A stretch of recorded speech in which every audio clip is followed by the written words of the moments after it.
Hello friends, in this video I will be discussing regarding quantum teleportation. Quantum teleportation with respect to 2-qubit states. So for understanding quantum teleportation, what is important is we must understand what is entanglement. And entangled states.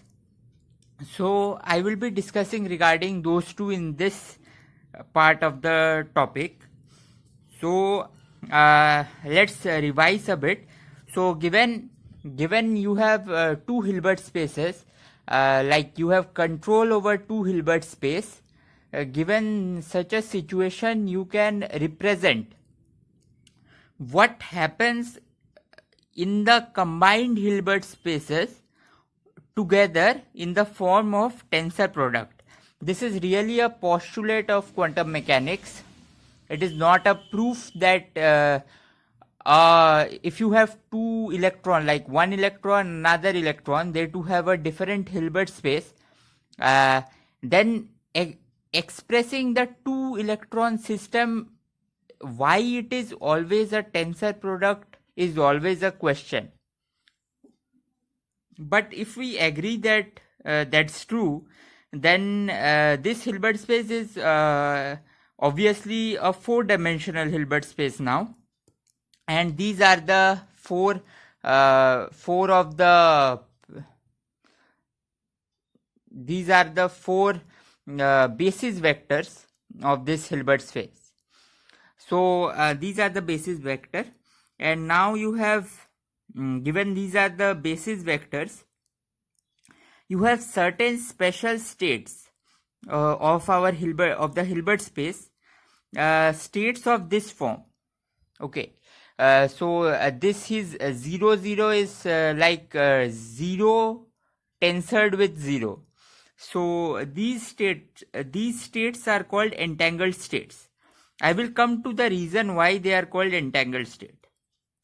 So, but you can almost see the reason, because you see I have written here, try projecting these states.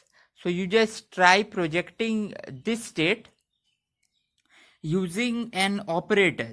So like this projector operator is like asking that what is the possibility that the first qubit is in 0 state. You see, because this projector operator is in Hilbert space A, I can raise this projector to Hilbert space of A and B by just writing 0 0 tensor IB, where identity IB is the identity over the Hilbert space B. So now this entire thing is a projector on Hilbert space AB, which is asking that what is the probability that I get 0 on Hilbert space A. Automatically you can see the moment you get 0 on your Hilbert space A, your Hilbert space B particle is deterministically going to 0. So this is the intuition of entanglement. You see, you have not even touched your Hilbert space B, but still when you do something on your A Hilbert space, you are getting an action, you are getting a result in your B Hilbert space. So this is what Einstein also called as spooky action at a distance. Okay, so it's instantaneous, the collapse, the moment you find your state in Hilbert space A to be 0, it automatically means that the second qubit, which may be millions of light years away, will automatically be at the state 0 only. So more mathematically you see, well, let's go here. So you see, consider a most general state in your tensor product Hilbert space. So that state will have 4 parts, 0 0 1 1 0 1 and 1 0 component. You see, I have written it here. Now we ask the question that is it possible to decompose this state in terms of a state that belongs to Hilbert space A and state that belongs to Hilbert space B in this form? So we ask this question, but you see, it's obvious. It feels obvious that, well, as the Hilbert space A tensor B has been constructed by taking A and B, it might be true that every vector in this Hilbert space A tensor B decomposes into a unique vector in Hilbert space A and a unique vector in Hilbert space B. But you see, that will not come out to be true. You see, let's consider this, and let's alpha, beta, gamma, delta be those vectors, two distinct vectors.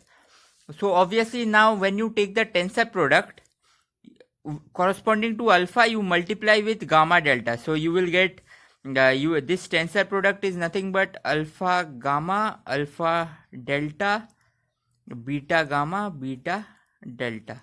Okay. Now you just combine the coefficients, gamma, this is this, you will get 4 terms. Okay. Now you see, you will get 4 terms, but just try to multiply alpha gamma, beta delta, you will get AB. Again multiply alpha delta, beta gamma, you will get CD. So I have written here alpha gamma, this thing. So this means that AB minus CD is 0. That means that if I arrange my state of this four components, this state, if I arrange in the form of this, in the form of matrix, then I will get this determinant of the matrix to be 0.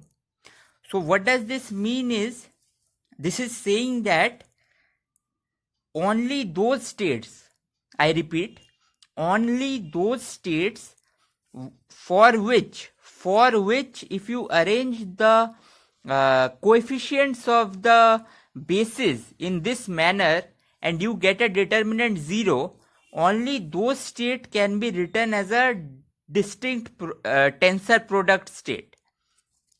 And if the determinant is non-zero, then obviously this condition won't be satisfied and this condition won't be satisfied, and we will not be able to write it as a tensor product.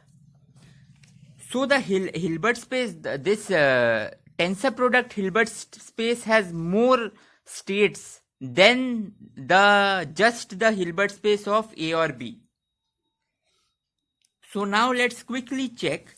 So suppose in this above here, I had 1 by root 2 and 1 by root 2, this thing. This can be written in matrix form as this. Okay. So you see the determinant of this matrix is non-zero. So this matrix cannot be written as a disjoint product, as a disjoint tensor product of two distinguished state in the Hilbert space. So that's why these states are called entangled state. And intuitively what this means is that if you have two Hilbert spaces, obviously I'm just pictorially showing. So if you have two Hilbert spaces, entangled means if you do something to your state in this space, automatically, instantaneously something happens in this space. Okay, so there is a condition of, there is a belief or thought that entanglement violates causality principle, but that will take us a bit too deep in the topic, because violation of causality will require verification, experimental verification, but we know that no signal travels at a faster than speed of light. So anyway, so you see now what I have done is, now I have what I have done is, I have already given you the state psi 0.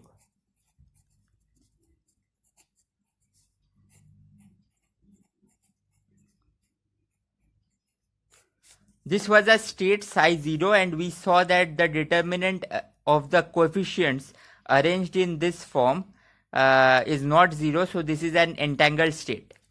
What I can do is I can make a few more states out of this using the Pauli matrices.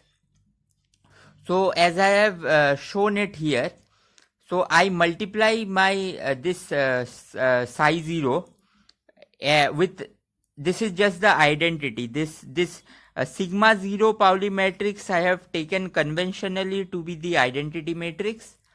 Then I have sigma 1 Pauli matrix, which is so sigma 1 Pauli matrix is 0 1 1 0, sigma 2 Pauli matrix is 0 minus I 0, and sigma 3 Pauli matrix is 1 0 0 minus 1. I hope it is clear. So I have just so I have multiplied my states with Pauli matrices.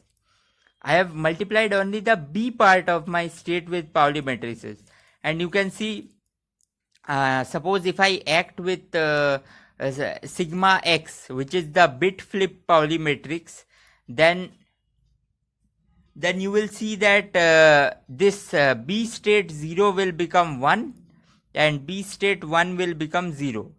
So like that I have made these states. Now you see, here I prove that each of these states are actually orthonormal. Already they are normalized. If you do a mod square, you will get half plus half, that is 1. So proving orthogonality, I have shown, you can check this calculation.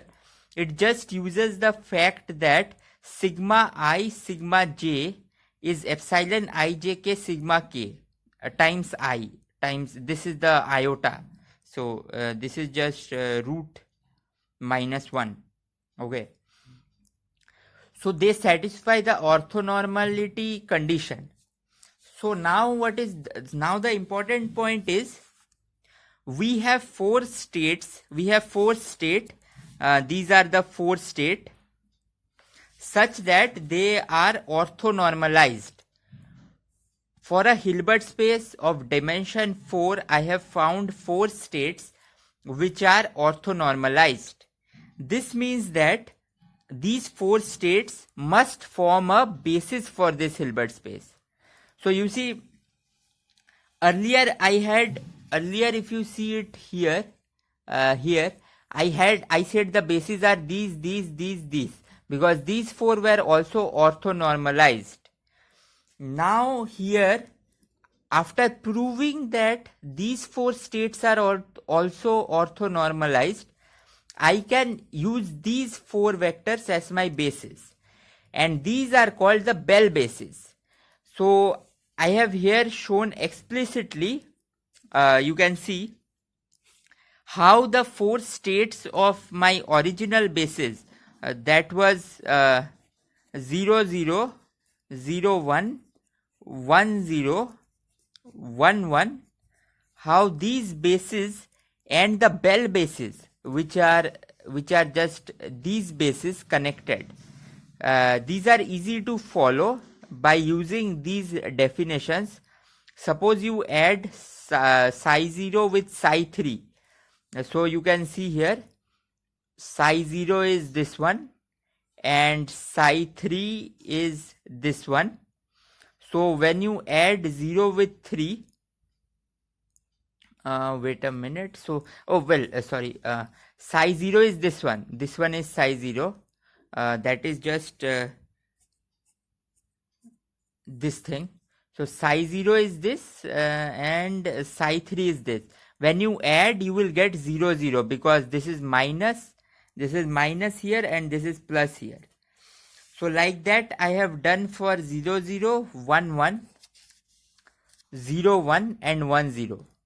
So these are the 4. So in this video what we have learnt is that what is the property of entanglement.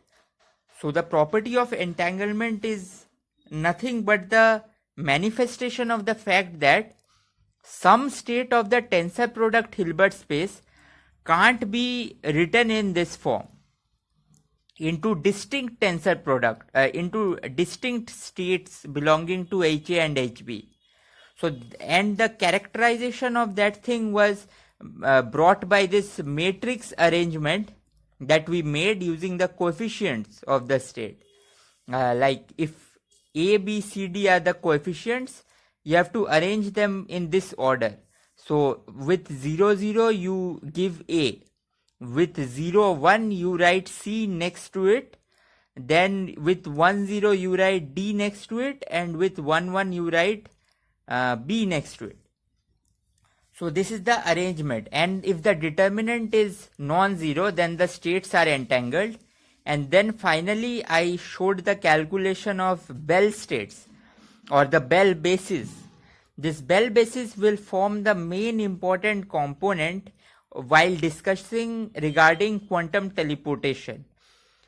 I hope you enjoyed this video. I hope you understood what these Bell bases were.